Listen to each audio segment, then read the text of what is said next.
Okay. So you got to tell me how Frozen on Ice was, though. You know what? I thought 2000 prepubescent little girls screaming their heads off to Let It Go was going to be super annoying. You know, it turned out to be kind of cute. You know, It really was. I went to a sing along of Frozen at the Alamo Draft House like a year ago, right now. So I mean, the movie'd been out for like 4 or 5 months, but they were having a special sing along, and I was amazed at how like powerful it was to be there with a bunch of girls, and they're all singing, let it go," and I'm like, whoa, like a cool like feminist vibe anthem thing going on here. But you said it was really long, like Yeah, yeah. It was almost 2.5 hours because they had breaks. Well, they had one big break in between. But there was like a pre-show to the show where Mickey and Minnie came out, and then almost all the Disney princesses and princes came out, and they skated around. So there was all that hoopla, and then they finally got into Frozen. And honestly, I thought it was just it was okay. It really was no big to me. It wasn't any big deal. They hit the highlights of the movie, and they sing all the songs the kids love, so it works. But I spent the whole time worrying that my child was broken, because at home, you know, she'll sing the songs that she doesn't even have to have the damn movie on. She's just singing the songs like crazy. And at the place, she was just sitting down, staring, eating her popcorn, and I bought her this little light up toy. By the way, holy crap, that thing's expensive there. A yeah. bag of popcorn was $12, man. And there's this real cool snowflake light up wand that I wanted to get Julia, but it was something like $37. I'm like, who the hell buys this? Except for the 10,000 other people who've bought it. So I bought her Merchandising. merchandise. So I bought her the cheapest light up toy, which was this little snow globe that you press a button and it spins and it makes noise and it lights up. She spent more time staring into that than watching the damn show. So, You know, like, thank you, baby. That's $40 Daddy spent. Well, that were well spent. yeah, we did the same thing. We went to a Phineas and Ferb live show at up here, and it was the merchandising that was way more expensive than even the tickets themselves. It's like Yeah. that. It's Spaceballs. That's where the real money comes from. It's not from the ticket sales. It's from the merchandising. And with that, let's break into this Cool. fifth episode of the Who Virgin podcast. Welcome on this beautiful Easter Sunday. Man, this was a gorgeous, spectacular day, wasn't it? That I was pretty just, cool. yeah, Lots to do. yeah, I just loving the weather. It's like one of the few times in Austin and Central Texas where it's like, wow, it's really beautiful weather and it's not unbearably hot. So Right. enjoying it while it lasts. Mark, thank you as always for joining me, and Cool. Hello, and America. hello America, and Those thank of you that you. listen to it. No, we have had a bunch of new subscribers these Oh, no, past wait. few weeks, so I'd like to thank all of them. We also have our first international subscriber. So thank you to those of you listening to us in New Zealand. Thanks, Nikki, for following us on Twitter and friending me on Facebook. So this Cool. is yeah, we're going international. So Yeah. welcome. Our mother shrimp and the Bobby. I don't know. No, I no, talk. no. That's Australia. Don't I insult the Kiwis like that. did We it on gotta. purpose. I don't do Oh accents. I don't know man. what they do in New Zealand. Uh, We uh, should do a Maori dance. That's what we should do. anything Flight of the Concords. Oh, that's So true. I love the Kiwis. So welcome New Zealand, and had a good week with Doctor Who this week. I didn't make it to the Dalek episode, unfortunately. had a crazy busy week. As soon as we finished recording last week, I went to the airport and I flew to Louisville, Kentucky, and I I got to Louisville, which is a great city, but my flight was delayed coming out of Dallas, and they lost my bag. And I was only there for 24 hours, so by the time they found my bag, I was already going to be at the airport again, like five Sucks. hours later. So it was just like, fine, whatever. So thanks, unnamed airline, who I'm not going to call out because I don't know, crap happens, whatever. But uh, and just went in and out, and then Tuesday morning, really early, got on another flight back to Austin, and so yeah, nice little trip, but it really messed up my week. I just totally didn't remember like what day it was half the time, or it's weird when you're not in that set rhythm how things just get strange. Yeah, it gets away So from you. Yeah. yeah, I'd much prefer having a TARDIS Oh to God. just I can go from point to point real easy and not have to worry about airplanes. I hate Man, the flying on things airplanes. I could do with a TARDIS. I know. If they were real, I'd be so happy. I and really and would. we also had April Fools again this week, and in instead of doing April Fools, I did another like truth telling session. I'm like, hey, anybody, instead of playing pranks, like just ask me whatever, and I'll be honest, and let's do honesty instead of pranks. And someone actually asked me, would you rather have a TARDIS or a transporter from Star Trek? And I'm like, Come I'm on. not an expert on Doctor Who yet, but I would totally want a TARDIS because Heck yeah. space and time. Mm-hmm. Yeah, space and time. And you can not only transport yourself across wherever, but you can go through Because time. whenever. Yeah, whenever. He's like, I wouldn't Yeah. even know where to begin. I'm like, oh, let me tell you where I wouldn't start to begin. It's like, here's like 10 places I'd go right now, um, if we only had the time. But which brings me to talking about the episodes that I watched this week, starting with the Charles Dickens episode, and they're supposed to end up in England in 1860, and they end up there in 1869 instead. And then in the next episode, they're supposed to bring Rose back 12 hours later after the doctor initially took her, and they end up 12 months later. Right. So, does the doctor just kind of suck at using the TARDIS? Like, what's going on? I don't. There's a joke about that when you finally come across the doctor's girlfriend slash wife slash I don't want to say what else.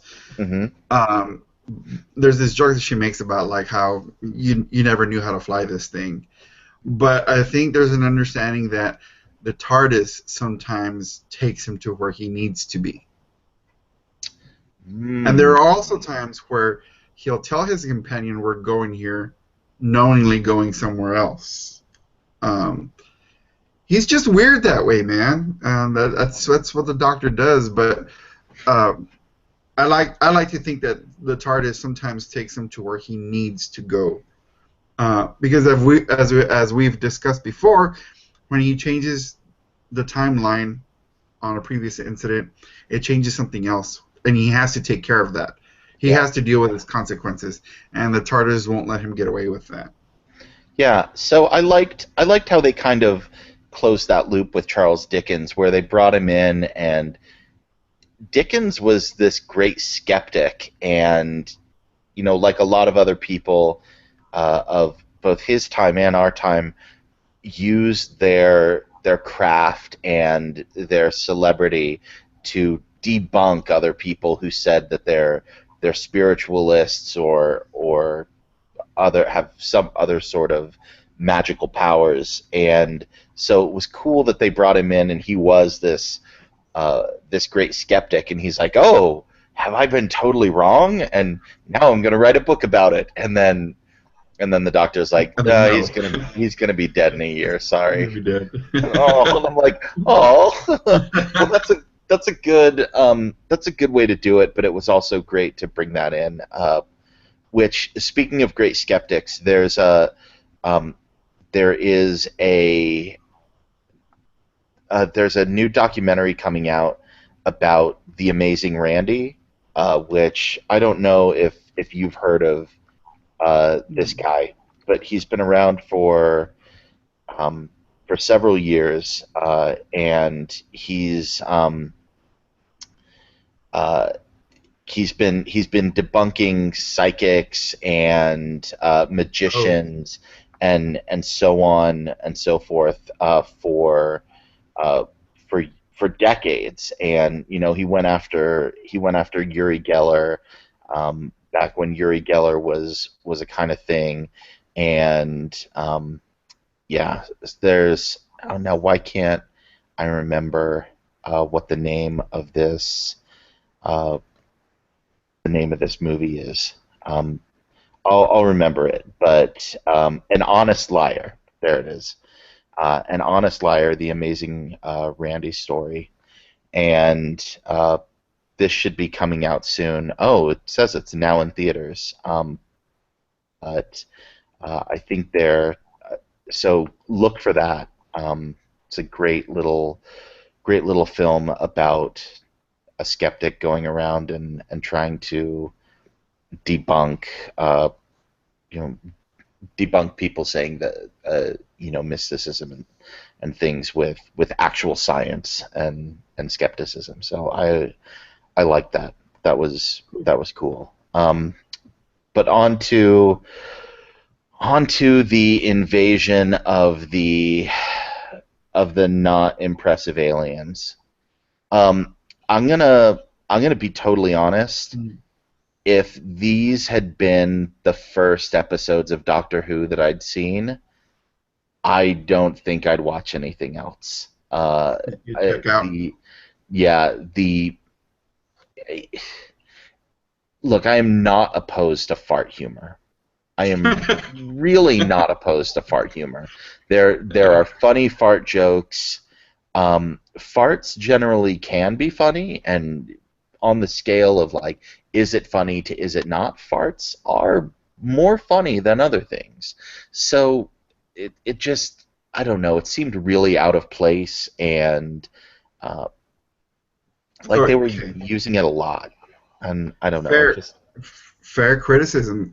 This is Russell T Davies embracing the silliness factor of Doctor Who, um, especially when you consider uh, Doctor Number Seven, which was Sylvester McCoy. They used to be really silly. Some episodes were like really silly and bad production, and I mean it got pretty bad. So I think in a way he embraced this. But there's also I mean, if you think about the aliens, I mean, what are they doing? They're coming to a habitable planet and they want to get rid of everything, terraform it to their liking, get rid of everybody living there so they can take over. Basically, that's what it is. hmm So, could this be an analogy to humans and humanity? Because that would be exactly what we would do. Uh, hmm we're looking at Mars right now, not to see how precious it is and mine it for gold. Well, that'll probably end up happening anyway. But we want to terraform it and make it ours. We want to go to planets to make it our bitch, not to make things better. Um, so the whole fart humor, Russell T Davies took it way yeah. too far, and I totally agree with it. And I, I think most fans would think that as well. Um, yeah, he just completely overdid it. I mean, what else did you get out of this?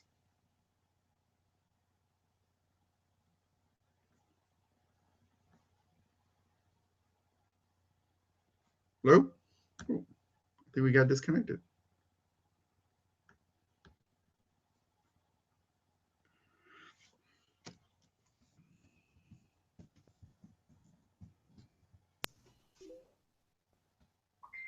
Sorry about that. Oh, For some reason, it just Oh, we got Decided to disconnected. kick me out. Ah, that's no problem. So yeah, So hopefully yeah, we're so he took it. He took it way too far, and I sort of I can appreciate how he tried to uh, piece it together by saying these are real large creatures, so they wear this apparatus around their neck to make them shrink, but that created gases, and they had to relieve themselves. But it's very weak, and these two episodes are the weakest. But they do give us uh, a look into what's. Well, I really can't explain that because you'll be dealing with this towards the end of the season, there of the were first there season. were there were a couple of things that I did like about them regardless. I liked that Isabel Crawley played that backbencher MP I who's thought you like would. I thought you would. just showing up, and there was kind of a little bit of a serious factor in that. It was like, well, there's an alien invasion and they're trying to be very dismissive, and she's like, look, I just have this issue about how we're running local hospitals, and I think if we just did this one little thing, it's like that's a great commentary about how government should be. That government isn't big and flashy and about making these earth-shattering decisions and we're going to launch nuclear weapons, et cetera, et cetera. But it should be about the small and simple things and making life better for people. And the fact that the doctor's like, oh, well, she's going to become prime minister and she'll bring in the third golden age of Britain, and it's like, that's great. That's really great to know because I really do appreciate that, and I hope that that is something that we more aspire to be rather than um, aliens who want to turn everything into slag and sell it off bit by bit. So I could have done with a little bit less of the fart humor, and the I couldn't decide whether I liked the puppet aliens or the CG aliens more, and the fact that both of them looked kind of weird was They were not, horrible. yeah. So it was too bad because it's like their bottom two-thirds very scary, and then they have little baby heads, Right. and I'm like, Big old saucer eyes. Like, yeah, and that with man. the sideways blinking. Yeah. Um, yeah, it's like it just I don't know. It was silly. There were certain things that I liked though. They're like victory should be naked, and I'm like, ooh, finally, finally a sentiment I can get behind. It's like, Yeah, those episodes are pretty forgettable though. yeah, There is something about what happened there that they're gonna have to deal with. But the episodes that you saw of the one that has the most consequences, the Dickens one. There's if you were paying attention, Doctor talks about a rift in time happening there, yep, and it's in Cardiff. hmm And the person who heals the rift at the end, Gwen, um, this is where Torchwood starts.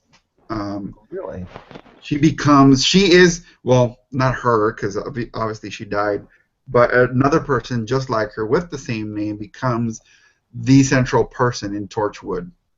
And it has a lot to do with this episode and why Cardiff continues to be the point of attention in subsequent seasons. It's kind of cool that a city like Cardiff would be so important. Because in terms of, if you relate it to American terms, it would be like Cleveland, Ohio over New York City or Washington, D.C. or even Los Angeles. yeah. Who gives a shit about Cleveland? Oh, sorry. PG!